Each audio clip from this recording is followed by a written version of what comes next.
2024년 새해가 시작되고 벌써 열흘의 시간이 흘렀습니다.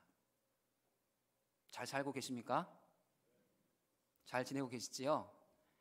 이렇게 제가 질문 드리는 이유는 한 해를 시작하면서 저마다 우리의 마음에 새해 소원들을 품으셨을 거예요. 하나님 앞에서 그리스도인으로서 품은 소원도 있으실 것이고, 가정에서 가장이나 또 아내로서, 부모로서 품은 소원도 있으실 것이고, 또 개인적으로 품으신 소원도 있으실 것입니다. 잘 이루어가고 계십니까? 영적으로는 어떤 소원을 품으셨습니까? 예배를 뜨겁게 신실하게 드리기로 마음에 결단하셨습니까? 올해는 성경을 몇 번이나 읽기로 결정하셨습니까? 제가 올해는 많은 성경을 읽으려고 성경 읽기표를 몇 장 제 책상에 갖다 놨습니다. 몇 장이나 찍을지 모르겠어요. 잘 안 되더라고요. 많이 읽고 싶었지만 열흘만큼 체크가 돼야 되는데 열흘이 됐는데 10번이 체크가 안 됐어요. 그게 우리 현실인 거죠. 기도에 대해서는 얼마나 결정하셨습니까? 매일매일 얼마나 기도하시겠습니까? 하루에 한 번이라도 기도 시간을 정해서 기도하시겠습니까? 지켜가고 계십니까? 올해는 전도를 어떻게 하시겠습니까? 복음 전도를 하기로 마음은 먹으셨습니까? 이런 것들이 우리의 영적인 마음의 소원이지요. 가정에서는 어떤 소원을 두고 계십니까? 가정에서 더 사랑하고 더 존중하고 더 이해하기로 하셨습니까? 남편이나 자녀들이 또 아내가 속상하게 할 때 참고 인내하기로 하셨습니까? 어떤 마음의 소원을 두셨습니까? 조금 부족하면 부족한 대로 이해하고 관용하기로 하셨습니까?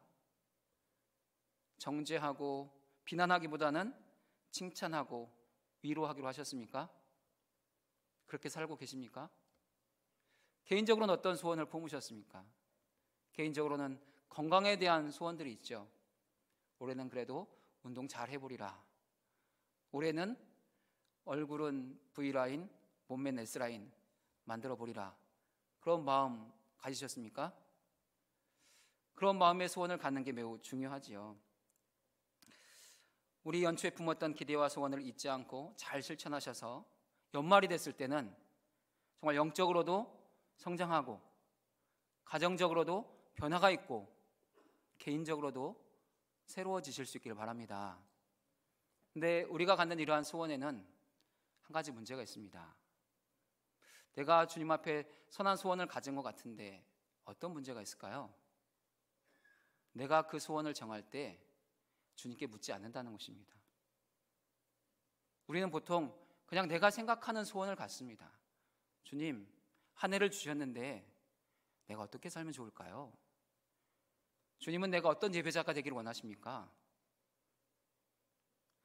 주님, 내가 얼마나 기도하기를 원하십니까?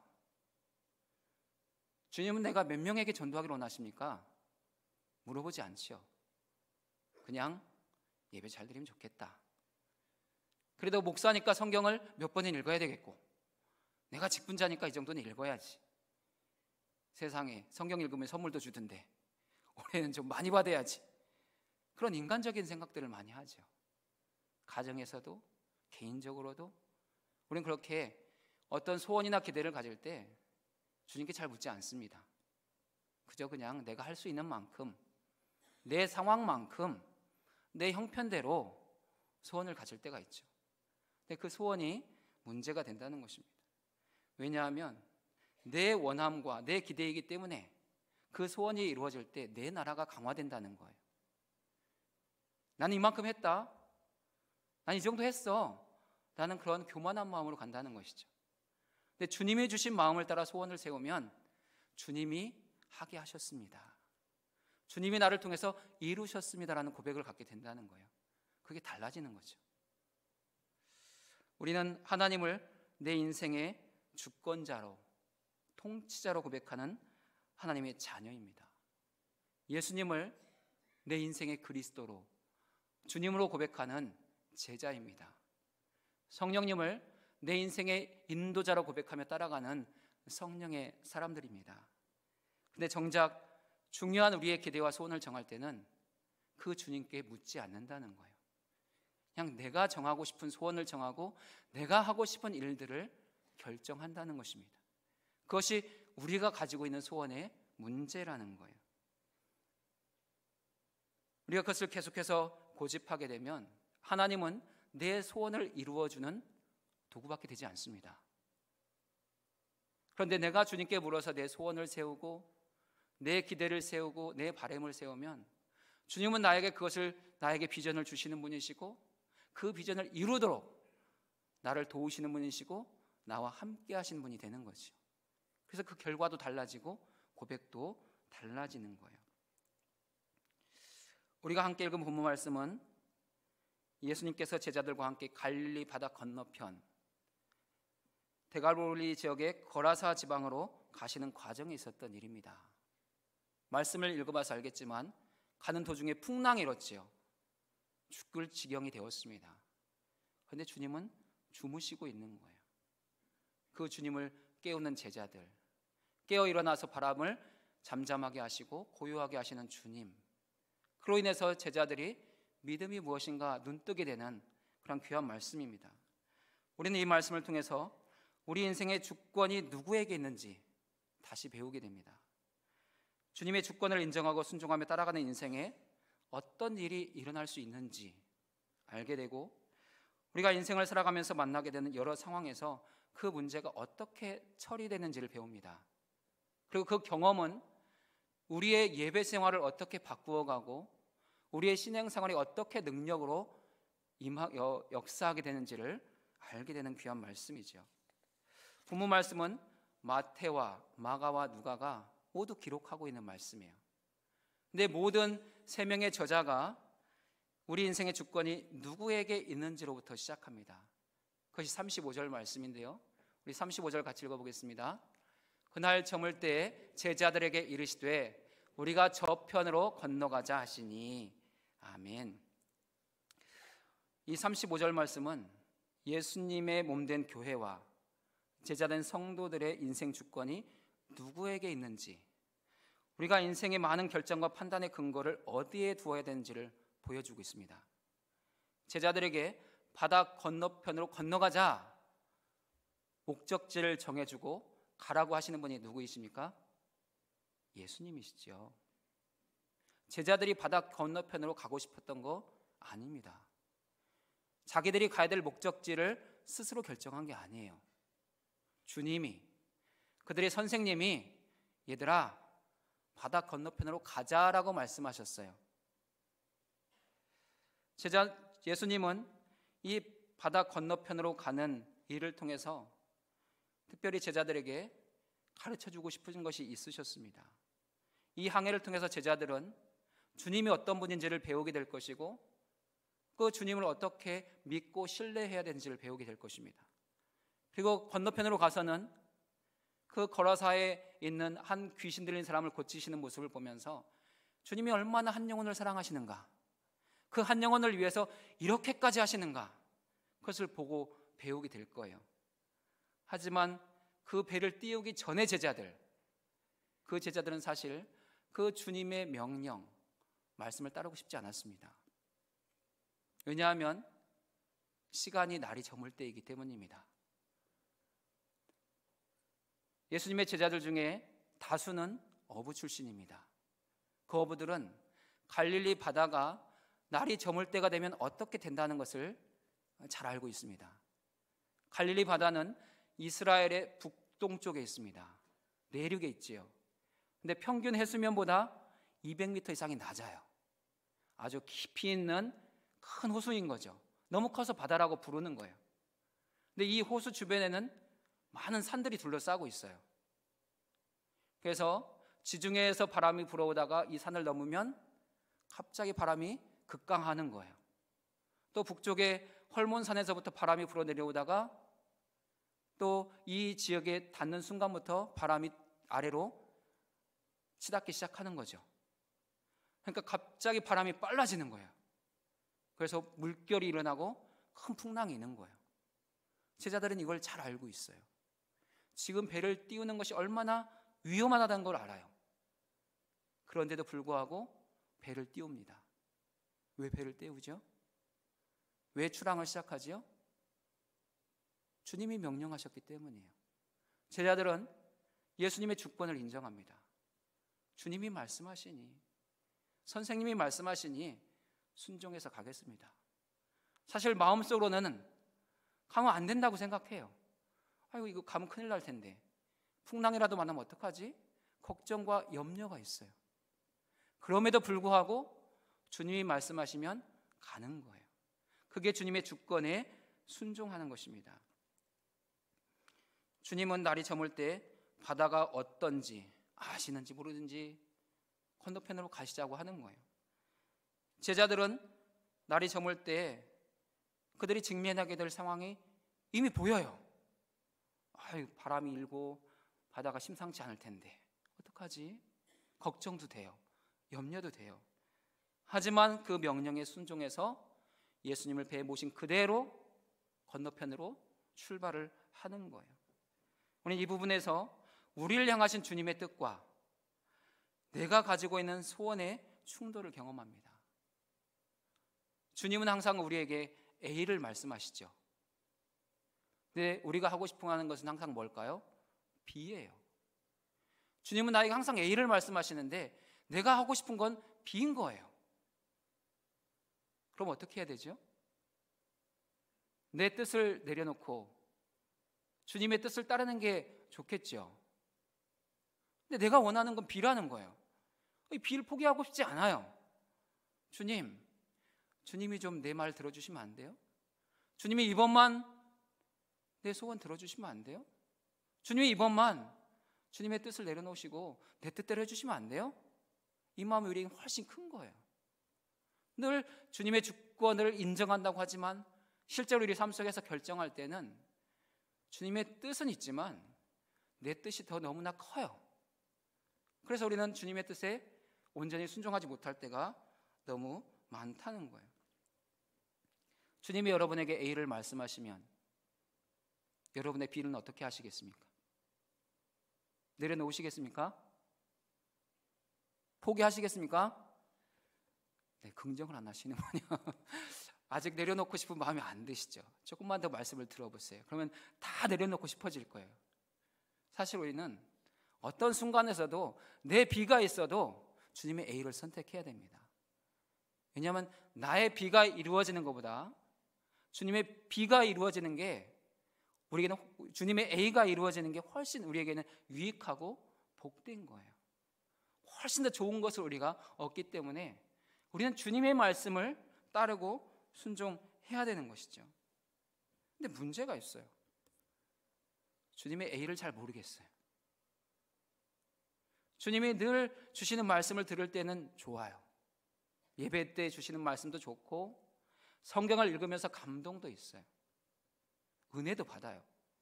근데 이 말씀을 내 현실로 가져와 보면 이게 어떻게 된지 잘 모르겠어요. 가족 구원을 위해서 평생 기도하시는 분들이 계시지요.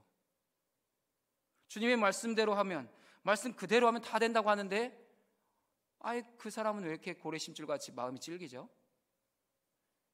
그 마음 왜 이렇게 완악한 거죠? 어떻게 해야지 그 사람을 믿게 할 수 있는 거죠? 어떻게 될지 모르겠어요.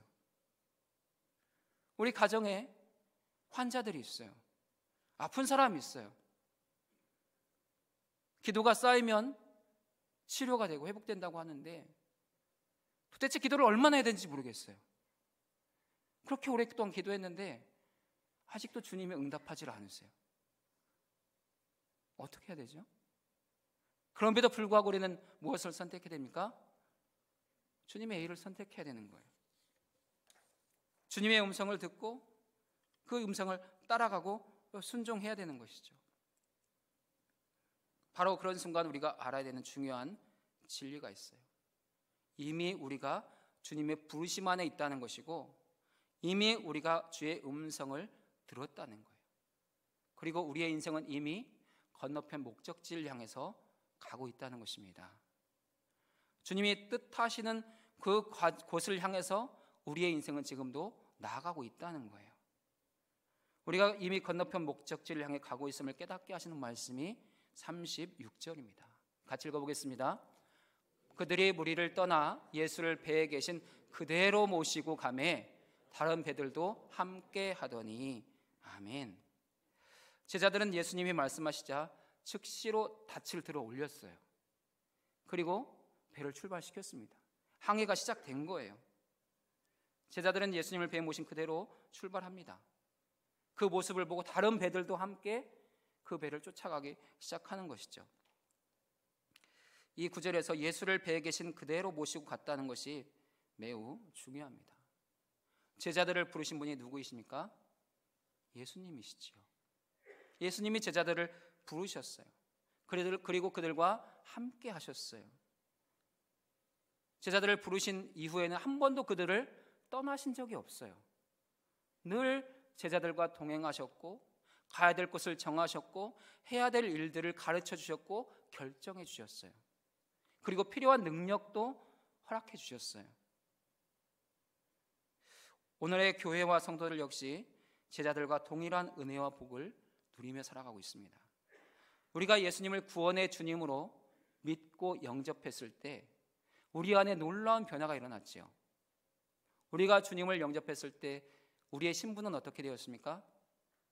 하나님의 자녀가 되었지요. 우리가 예수님을 주님으로 고백했을 때 주님은 어떻게 하셨습니까? 우리 안에 들어오셨어요. 모든 성도의 마음의 중심에는 주님이 계신 거예요. 여러분이 느끼든지 못 느끼든지 내가 그 주님의 임재를 인식하든지 인식하지 못하든지 여전히 주님은 우리 안에 계신 거예요. 우리가 주님을 영접했을 때 주님은 오셔서 떠나신 적이 없어요. 그리고 계속해서 말씀하고 계세요. 성경을 통해서 선포되는 말씀을 통해서 상황을 통해서 사람들을 통해서 계속해서 말씀하세요. 근데 문제는 우리가 둔해서 그 말씀을 잘 못 듣는 것 뿐이에요. 우리가 주님을 믿고 영접했을 때 여전히 주님은 우리와 함께 하시고 우리가 가야 될 목적지를 정해서 우리를 인도해 가시는 중인 거예요. 거시적으로 보면 멀리 보면 우리의 목적지는 어디입니까? 하나님의 나라지요. 우린 천국을 향해서 가고 있어요. 가까이 보면 이 땅에서 하나님의 나라를 세워가는 거예요. 더 가까이 보면 한 해 동안 내가 이루고 싶은 영적인 목표와 목적들이 있어요. 주님이 나를 영적으로 성장시키고 싶어 하시는, 키우고 싶어 하시는 믿음의 분량들이 있어요. 우리가 그것을 알고 주님의 인도하심에 순종하면서 조금씩 따라가다 보면 어느 순간 우리의 믿음은 그리스도의 장성한 분량에 이르게 되는 거예요. 주님은 우리 안에 오셨고 이미 우리 인생의 배 안에 타고 계세요. 주님이 여러분의 인생을 지금 운행하고 계세요. 때로는 내가 내 뜻대로 하고 싶고 내 뜻대로 할 때도 많아요. 그런데도 불구하고 주님은 반드시 주님이 목적하신 그곳으로 우리를 데리고 가실 거예요. 그것이 주님이 하시는 일이에요. 내가 그것을 잘 이해하지 못하고 잘 깨닫지 못할 때에도, 때로는 그 주님의 인도하심에 순종하지 않을 그때에도 주님은 나를 버리지 아니하시고 포기하지 않으세요.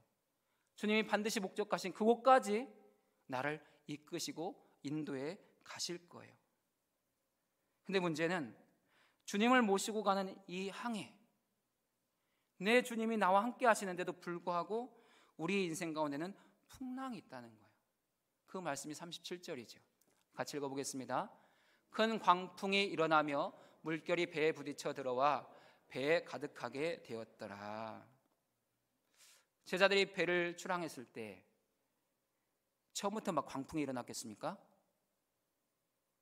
그렇지 않았겠죠. 처음부터 막 바람이 일고 바다가 심상치 않으면 주님이 뭐라고 하셨겠습니까? 얘들아 돌아가자, 날이 아니다 하셨겠죠. 제자들은 가만히 있었겠습니까? 아니 주님 지금 가면 안 되겠는데요, 이대로 가다가 죽겠어요 라고 그렇게 주님을 만류했겠죠. 근데 즉시 순종했다는 건 뭐예요? 그때까지는 바다가 잔잔했다는 거예요. 그래도 배를 띄우기에 괜찮았던 거예요. 그래서 어느 정도 배가 건너편을 향해서 가고 있는 거죠.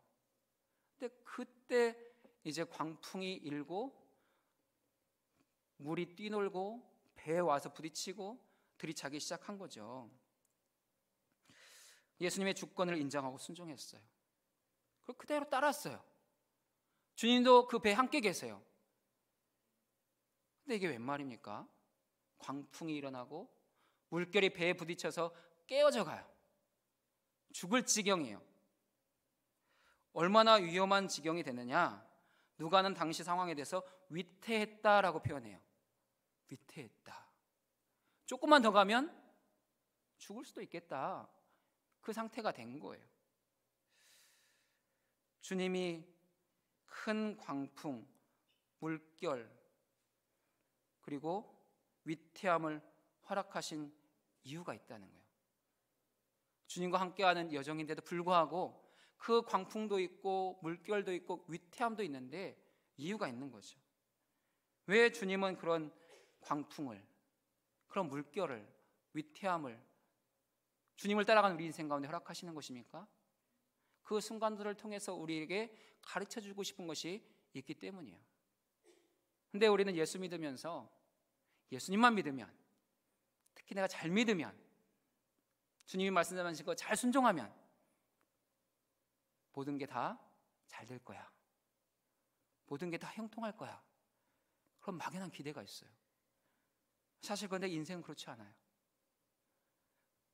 내가 주님 잘 믿어도 잘 믿는 그 인생에 광풍은 있어요.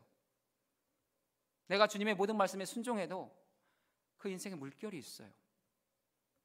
내가 주님의 주권을 인정하고 절대 신뢰해도 그 인생에 위태함은 있다는 거예요. 그러면 주님은 왜 그런 것들을 우리 인생 가운데 허락하시는가? 그 인생을 통해서 주님을 의지하는 법들을 배우게 하시고 우리의 믿음을 키워주시기 위해서라는 거예요. 우리는 주님이 결코 우리를 미워하거나 싫어해서 이런 광풍이나 물결이나 위태함을 만나게 한다라고 생각하지 않아야 됩니다. 사도 요한은 요한복음 11장에서 그 나사로의 병에 대해서 이렇게 기록하고 있어요. 사랑하는 자가 병들었나이다. 나사로는 어떤 사람이었다는 거예요? 주님이 사랑하시는 자였다는 거예요. 주님이 정말 사랑하시는 자였어요. 그런데 사랑하는 자도 병들 수 있다는 거예요. 내가 예수 잘 믿어도 어려운 일이 생길 수 있다는 거예요. 내가 주님께 순종해도 힘든 일이 있을 수 있다는 거예요. 내가 주님을 절대 신뢰해도 안 되는 일이 있다는 거예요. 그럼에도 불구하고 우리가 가져야 되는 건 뭐예요? 주님을 향한 절대 신뢰의 믿음이에요. 주님이 결코 나를 그대로 두시지 않고 망하게 하지 않으신다는 거예요. 주님, 내가 예수 그렇게 잘 믿었는데, 내가 주님께 드린 봉사가 얼마고 헌금이 얼마고 드린 세월이 얼마인데 지금 이런 식으로 나한테 응답하시는 거예요? 그런 마음 가지면 안 된다는 거예요. 근데 우리는 힘들어지면, 인생이 힘들어지면 그렇게 주님 앞에 나와서 탄식해요. 아유, 주님 뭐예요? 지금 이러자고 지금 나 부르신 거예요? 그럴 수 있어요. 근데 어떠한 순간 속에서도 우리는 주님의 주님 되심을 포기하지 않아야 돼요. 주님의 주권을 절대 신뢰해야 돼요. 그 앞에 엎드려야 되는 거예요. 그리고 그 우리 인생의 한계, 연약함을 고백해야 돼요. 맞습니다, 주님. 이게 내 인생의 한계입니다. 내 능력의 한계입니다. 내가 아무리 애써도 할 수가 없습니다. 내가 아무리 노력해도 안 됩니다. 풍랑일 때, 풍랑의 조짐이 있을 때 제자들이 가만히 있었겠습니까? 어부 출신인데, 야, 바람이 안 좋다, 빨리 건너가자, 야, 좀 빨리 저어봐, 돛을 더 올려, 그러지 않았겠어요? 근데 벗어날 수가 없었던 거죠. 그게 그들의 한계인 거예요. 아무리 능수능란하고 아무리 노련해도 연약한 인생은 그 한계를 극복할 수가 없다는 거예요. 그 상황 속에서 오직 바라보고 기대해야 되는 건 뭐라는 거예요? 주님이라는 거예요. 주님은 그 믿음을 갖기를, 제자들이 그 믿음 갖기를 원하셨고 기대하셨어요. 그리고 주님께 도움을 요청하기를 원하셨어요. 인생에는 광풍도 있고 물결도 있고 위태함도 있지만 주님을 찾기만 하면 살 수 있다는 소망을 갖기를 원하셨어요. 그것이 38절 말씀이죠. 우리 38절 같이 읽어보겠습니다. 예수께서 고물에서 베개를 베고 주무시더니 제자들이 깨우며 이르되 선생님이여 우리가 죽게 된 것을 돌보지 아니하시나이까 하니. 아멘. 제자들은 처음 물결이 일어나기 시작했을 때 처음부터 주님을 찾지는 않았습니다. 처음부터 주님을 깨우진 않았어요. 주님은 얼마나 피곤하셨는지 배에 타자마자 주무시기 시작한 것 같아요. 배 뒤쪽에 있는 그 딱 잠자기 좋은 곳에 자리 잡고 바로 그냥 잠을 청하신 거예요. 광풍이 일고 물이 배에 와서 부딪히고 차서 지금 잠길 지경인데도 불구하고 얼마나 피곤했으면 깨지 않으셨을까요? 그냥 모른 척 눈 감고 있었을까요? 아유 어떻게 하나 보자, 니네가 이런 상황에서 어떻게 하는지 봐야겠다, 그렇게 주님이 그런 마음 갖고 기다리고 계셨을까요? 아니죠. 여전히 잠들어 계신 거예요. 그런 상황 속에서도 주님만은 고요하신 거예요. 왜냐하면 그 모든 것들을 해결할 능력이 있으시니까, 그 모든 것들을 해결할 권세가 있으시니까. 하지만 제자들은 그렇지 않아요. 우리의 인생은 그렇지 않아요. 그걸 해결할 능력이 없어요. 어떻게 해결할지 알지 못해요. 그래서 여전히 염려하고 걱정하고 두려워한다는 거죠. 내가 할 수 있는 거 해봐요. 뭐 다 끌어다 써봐요. 근데 안 되면 그때 주님을 찾는 거죠. 사실 우리의 모든 신앙의 메커니즘이 그렇게 작동합니다. 우리가 작은 결정을 내릴 때 주님 이건 어떻게 해야 될까요? 기도하십니까? 오늘 저녁에 맛있는 저녁 식사 하고 오셨죠? 집에서 드셨습니까? 식당에서 드셨습니까?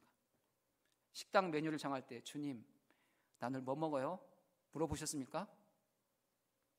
안 물어보셨죠. 메뉴를 정할 때 우리 식구들에게 맛있는 걸 해줘야 되는데 뭐 해줄까 생각할 때 주님 뭐 해주면 좋을까요? 물어보셨습니까? 그렇지 않죠. 우리 아주 작고 사소한 것조차도 주님께 잘 묻지 않아요. 큰 건 더 묻질 않아요. 큰 결정을 내려야 되는데 주님이 잘 도와주시고 어떻게 뜻을 가지고 계신지 알아야 되는데 큰 결정 앞에서도 잘 주님께 묻지 않아요. 언제 기도하고 언제 묻죠? 안 된 후에, 실패한 후에 주님 안 됐어요. 어떡하죠? 잘 될 줄 알았는데 안 되네요. 주님 도와주세요. 그때 기도한다는 거예요. 그때 도움을 청한다는 거예요. 그게 우리 신앙의 메커니즘이에요. 근데 주님은 항상 기도해라, 쉬지 말고 기도해라, 범사에 기도해라 말씀하시는 거예요. 크고 작은 일이든 무슨 일이든 나와 함께 하자, 그렇게 말씀하시는 거죠. 우리가 주님을 나의 구주로 모시고 영접했을 때 주님이 어떻게 하시겠다고 하셨어요? 그는 나와 더불어 먹고 나는 그와 더불어 먹으리라. 저녁에 교육자들 식사할 때 제가 그런 이야기를 했어요. 오늘 메뉴가 참 맛있는 거네요. 주님이 맛있는 거 드셔서 오늘 행복하시겠어요. 그런 이야기를 잠깐 했습니다. 주님이 나와 더불어 먹으시잖아요. 뭘 먹든지 마시든지 또 우리 세상에서 무슨 일을 하든지 주님이 늘 우리와 함께 하시잖아요. 그러면 내가 먹고 싶은 것만 먹어도 되겠습니까? 주님은 뭐 먹고 싶어 하시는지 좀 물어보셔야죠. 우리는 그런 결정을 안 한다는 거죠. 늘 그냥 내 생각, 내 관심, 내 뜻을 향해 나가는 거예요. 근데 주님은 우리 인생이 그런 인생이 되지 않기를 원하신다는 거죠. 아주 작은 것에서부터 큰 것까지 모든 것을 주님께 묻고 모든 것을 주님께 청하고 모든 것을 주님께 구하는 그런 인생을 살기를 원하고 기대하신다는 거예요. 우리 인생에 풍랑과 물결이 일어나기 전부터 기도하시기 바랍니다. 주님, 지금이 참 좋습니다. 이 시간이 좀 더 오래 갈 수 있도록 도와주시고 평안케 하십시오. 우리 인생에 풍랑이 일어날 조짐이 보일 때 주님, 뭔가 문제가 있는 것 같아요. 도와주세요. 어떻게 해야 되죠? 어떻게 벗어날 수 있죠? 모르셔야 돼요. 정말 큰 풍랑이 치고 물결이 일 때, 위태해졌을 때 더 엎드려야죠. 주님 죽겠어요. 살려주세요. 그렇게 엎드리셔야 돼요. 그래야 살 수 있는 겁니다. 주님은 그렇게 우리가 주님 앞에 엎드리기를 원하세요. 어떠한 상황 속에서도 낙심하거나 절망하지 않고 주님이 여전히 내 안에 계시다는 것을 알고 확신하면서 그 주님을 깨우기를 기다리고 계신 거예요. 여러분 가정이나 자녀들에게 인생에 참 어렵고 힘든 일들이 있죠. 광풍과 같은 일들, 물결과 같은 어려움, 위태한 지경들이 있어요. 그 상황 속에서 우리는 주님을 깨워야 돼요. 주님, 일어나십시오. 그냥 그대로 계시면 어떡합니까? 나 죽게 내버려 두실 거예요? 나 좀 살려주세요. 라고 간청하셔야 돼요. 그럴 때 주님은 주님의 일들을 하시는 거예요. 더 간절한 마음으로 주님을 찾고 구하고 두드리셔야 돼요. 그때 주님이 깨워 하실 일들이 38절이지요. 39절이죠. 우리 39절 말씀을 같이 읽어보겠습니다. 예수께서 깨어 바람을 꾸짖으시며 바다더러 이르시되 잠잠하라 고요하라 하시니 바람이 그치고 아주 잔잔하여지더라. 아멘. 제자들이 주님을 깨웠을 때, 주님께 도움을 요청했을 때 주님은 즉시 일어나셨습니다. 즉시 일어나셨어요. 정말 깊이 잠들어 계셨잖아요. 광풍이 막 일어나서 배가 요동치고 있는데도 모르셨잖아요. 물결이 막 쳤어요. 그럼 주님에게는 물이 안 튀었겠습니까? 놀이동산 가서 물놀이 하는 배들 있죠. 그거 타보면 어떻습니까? 네, 옷 젖을까봐 막 비늘까지 씌워주잖아요. 근데 내리고 보면 막 젖어 있잖아요. 근데 물결이 일어서 배에 부딪혔고 배가 물에 잠길 지경이 됐다고 했어요. 예수님도 많이 젖었겠죠. 많이 물이 묻으셨을 거예요. 얼굴에, 피부에, 손에 물이 많이 튀었을 거예요. 근데 안 깨셨다는 거예요. 너무 깊이 잠들어 있었어요. 근데 깨우니까 즉시 일어나셨어요. 저 우리 집 아들도 이렇게 됐으면 좋겠어요. 아침에 깨우면 너무 안 일어나요. 뭐 5분 후에 10분 후에 계속 깨워도 안 일어나요. 몇 번 깨우면 알았어 하고 짜증을 내요. 근데 주님은 그렇게 깊이 잠들어 계셨는데 제자를 깨우니까 즉시 일어나셨어요. 그리고 바다를 꾸짖으셨어요. 바람을 향해서 잠잠해라, 고요해라 명령해 주셨어요. 그게 우리 주님이라는 거예요. 여러분의 인생에 가정의 자녀들에게 이런 어려움이 있을 때, 문제가 있을 때, 두려운 일이 있을 때 즉시 주님을 깨우실 수 있길 바랍니다. 주님을 그렇게 우리는 찾고 구하고 두드리셔야 돼요. 그때 주님은 깨셔서 우리의 인생의 풍랑을 향해서 꾸짖으시고 잠잠해라, 고요해라 말씀해 주시는 거예요. 그런 경험을 하려면, 그런 은혜를 체험하려면 우리에게 필요한 것은 무엇이겠습니까? 믿음이에요. 그래서 주님은 이 일들이 일어난 후에 믿음에 대해서 말씀하시는 거예요. 그게 40절입니다. 함께 읽겠습니다. 이에 제자들에게 이르시되 어찌하여 이렇게 무서워하느냐? 너희가 어찌 믿음이 없느냐 하시니. 아멘. 주님이 날이 저물어가는 시간에 제자들에게 저편으로 가자 말씀하신 이유가 바로 여기서 드러나죠. 왜 그렇게 하신 거예요? 제자들이 믿음을 좀 갖기를 원하셨기 때문에, 주님이 어떤 분이신지 알고 그 주님에 대한 절대 신뢰 믿음을 갖기를 원하셨기 때문이에요. 그래서 날이 저물어 가는데도 불구하고 배 좀 띄워라, 저 건너편으로 가자, 뱃놀이 하자는 게 아니에요. 주님은 잠시 후에 일어날 일에 대해서 이미 알고 계시죠? 주님이 모르시는 게 있겠습니까? 주님은 시간의 주인이시잖아요. 모든 시간 속에서 일어날 일을 다 알고 계세요. 또 주님은 공간의 주인이시잖아요. 그 배에서 잠시 후에 일어날 일에 대해서 정확하게 알고 계세요. 그런데도 불구하고 배를 띄우라고 말씀하세요. 왜냐하면 그 사건 이후에 제자들이 믿음 없는 것을 깨닫고 믿음이 무엇인지를 배우게 될 것이기 때문에, 주님에 대해서 절대 신뢰 믿음을 가지게 될 것이기 때문에 주님 그렇게 배를 띄우라고 말씀하신 거예요. 제자들이 주님을 향한 믿음과 신뢰를 갖고 주님의 주권을 인정하고 순종하는 그런 은혜가 있기를 원하고 기대하셨어요. 주님이 오늘 우리의 인생 가운데도 이런 위태한 순간들, 광풍을 허락하시고 물결을 허락하신 이유도 동일해요. 우리의 무엇을 위해서요? 믿음을 위해서. 우리의 믿음이 자라기를 원해서, 우리의 믿음이 성숙해지기를 원해서, 우리의 믿음이 그리스도의 장성한 분량에 이르게 되기를 원하시기 때문에 그런 일들을 허락하신다는 거예요. 그럼 우리에게 그런 일들이 있을 때 어떻게 해야 되는 거죠? 잘 견뎌내셔야 돼요. 그 상황 속에서도 주님이 깨어 그 바다를 향하여 꾸짖으시면, 내 인생에 일고 있는 이 광풍을 향해서 잠잠해라, 고요하라 명령하시면 잠잠하게 될 것을, 고요하게 될 것을 절대 믿고 신뢰함으로 주님만 바라보셔야 돼요. 그럴 때 주님이 우리의 기도에 응답하셔서 놀라운 기적을 베풀어 주시는 거죠. 그 기적을 경험해야지만이 41절이 우리의 말씀 가운데 이루어지는 거예요. 우리 41절 같이 읽어보겠습니다.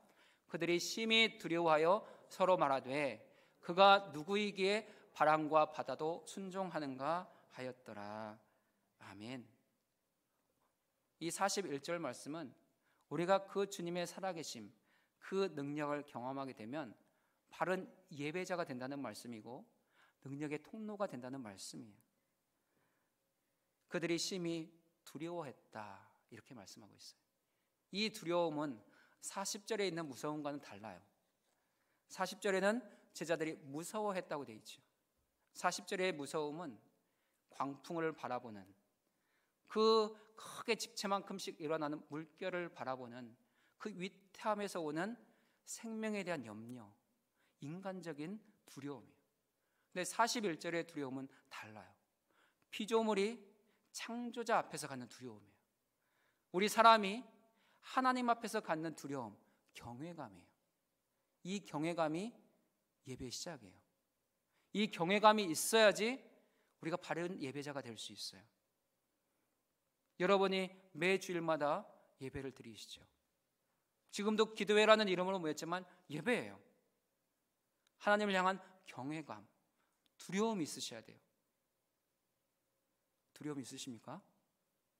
그냥 아이고 주님 하면서 막 하늘을 이렇게 올려다보고 그러지 않으십니까?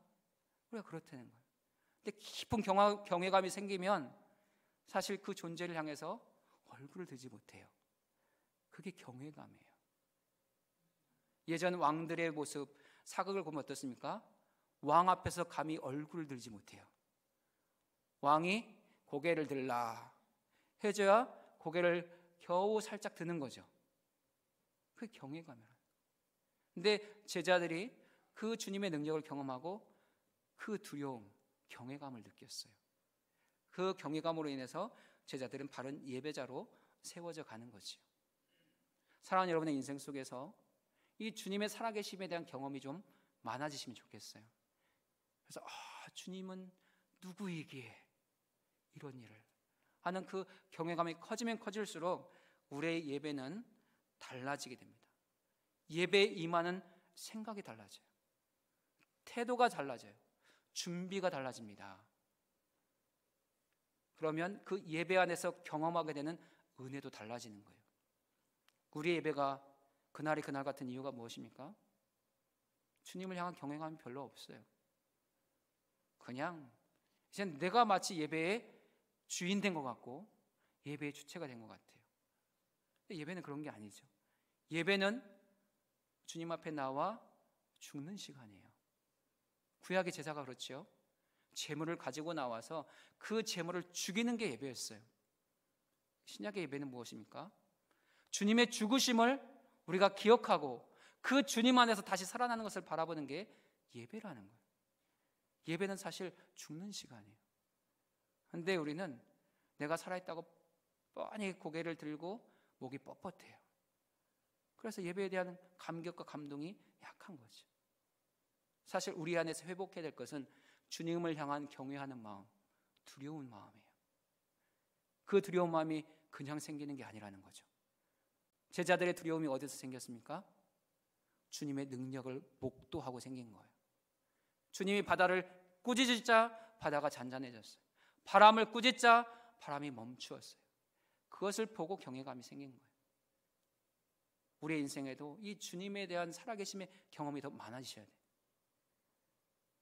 그러면 우리도 그런 경외함을 갖게 되는 것이죠. 그래서 우리의 기도의 방향이 그렇게 바뀌게 되는 것이죠. 주님, 내가 주님을 경외할 수 있는 자가 되기로 합니다. 주님 앞에서 좀 두려움을 느껴봤으면 좋겠습니다. 내 마음이 왜 이렇게 무뎌졌습니까? 내 마음이 왜 이렇게 둔합니까? 주님의 십자가 앞에 있는데 조금도 두렵지가 않습니다. 주님이 나를 어떻게 말씀하실까? 전혀 두려운 마음이 없습니다. 그 고백을 가지셔야 돼요. 그래서 다시 두려운 마음이 생기고 다시 경외감이 생겨서 주님 앞에 납작 엎드릴 수 있는, 정말 주님만을 온전히 경배할 수 있는 그런 마음이 우리 안에 열리고 풀어지기를 기도하셔야 돼요. 그럴 때 예배가 뜨거워집니다. 그럴 때 하나님의 강력한 임재와 기름 부으심들을 경험하게 되는 거예요. 그런 예배자가 되실 수 있길 바랍니다. 그리고 제자들은 그가 누구에게 바람과 바다도 순종하는가 질문했습니다. 제자들은 그 사건을 통해서 주님이 창조자시라는 것, 바람과 바다를 잔잔케 하실 수 있는 그러한 구세주라는 것, 그것을 경험하게 되었어요. 만물의 왕이시고 통치자라는 것을 알게 되었어요. 근데 주님이 그 주님을 믿고 영접하는 자들에게 이 권세를 주셨다는 거예요. 누구에게 바람과 바다가 순종하는가? 그 순간은 제자들이 그 고백을 했지만 예수님의 십자가 사건이 있고 부활 사건이 있고 성령을 받은 후에는 어떻게 됩니까? 제자들이 그 일을 하는 거예요. 제자들을 통해서 그 능력이 나타났어요. 그 권세가 나타났어요. 근데 그 능력과 권세가 오늘의 교회와 성도들에게, 바로 여러분에게 주어져 있다는 거예요. 여러분이 그걸 쓰셔야 돼요. 그 능력을 쓰셔야 돼요. 예수님이 요한복음 14장 12절에서 뭐라고 말씀하십니까? 같이 읽겠습니다. 내가 진실로 진실로 너희에게 이르노니 나를 믿는 자는 내가 하는 일을 그도 할 것이요 또한 그보다 큰 일도 하리니 이는 내가 아버지께로 감이라. 주님이 아버지께로 가면 성령을 보내주신다고 약속하셨어요. 그리고 교회는 성령을 받았어요. 우리 모두는 성령을 받았어요. 그러면 주님이 하신 일을 우리도 할 수 있는 거예요. 주님이 하신 일보다 큰 일, 많은 일도 할 수 있는 거예요. 바다를 향해서 여러분의 가정과 삶의 자리와 자녀들과 모든 교회와 성도들 가운데 이루어지는 일들을 향해서 예수님처럼 명령하시고 선포하시길 바랍니다. 귀신들을 향해서 꾸짖으시고 질병을 향해서 꾸짖으시기 바랍니다. 잠잠하라고, 고요하라고 선포하시기 바랍니다. 악한 어둠의 권세에 대해서, 질병에 대해서는 강구하는 게 아닙니다. 선포하는 것입니다. 예수님의 질병 치유와 귀신을 고치는 모든 사역을 보면 주님은 선포하셨고 꾸짖으셨고 명령하셨습니다. 그것이 여러분이 해야 될 기도입니다. 여러분이 그렇게 선포하면, 예수 이름으로 선포하면 귀신이 떠나갈 것이고 악한 질병이 치유될 것입니다. 주님이 하실 일 확실히 믿고 선포하시기 바랍니다. 그곳에 능력이 나타날 것입니다. 2024년 한 해를 선물로 받았습니다. 어떻게 살아가시겠습니까? 어떻게 살아가시겠습니까? 주님이 주시는 마음과 말씀이 있다면 그 말씀과 마음을 마음에 품고 달려가시기 바랍니다. 어떻게 살아야 될지, 내가 어떻게 달려가야 될지 주님께 먼저 물으시기 바랍니다. 그럼 주님이 여러분에게 주시는 마음들이 있을 거예요. 말씀이 있을 거예요. 그 마음과 말씀을 따라가는 것이 성도의 생활입니다. 주님을 나의 주님으로 그리스도로 고백하는 성도들의 삶의 모습이 되어야 되는 것입니다. 하나 때로 광풍도 있겠죠. 물결도 있겠죠. 위태함도 있을 것입니다. 그러나 두려워하지 마십시오. 주님은 여전히 우리와 함께 하시고 여전히 내 안에 계시고 여전히 나를 위해서 말씀하실 것이고 여전히 싸워주실 것입니다. 그 믿음의 경험을 통해서 2024년 한 해 동안 신실한 예배자가 되시고 능력의 통로로 살아가게 되는 우리 모든 성도들 되시기를 주의 이름 축원드립니다.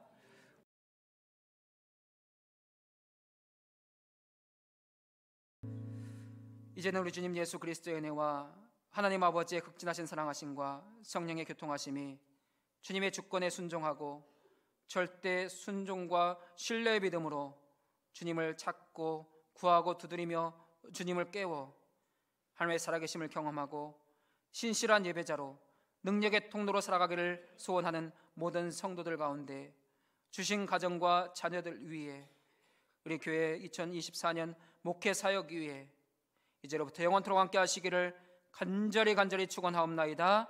아멘.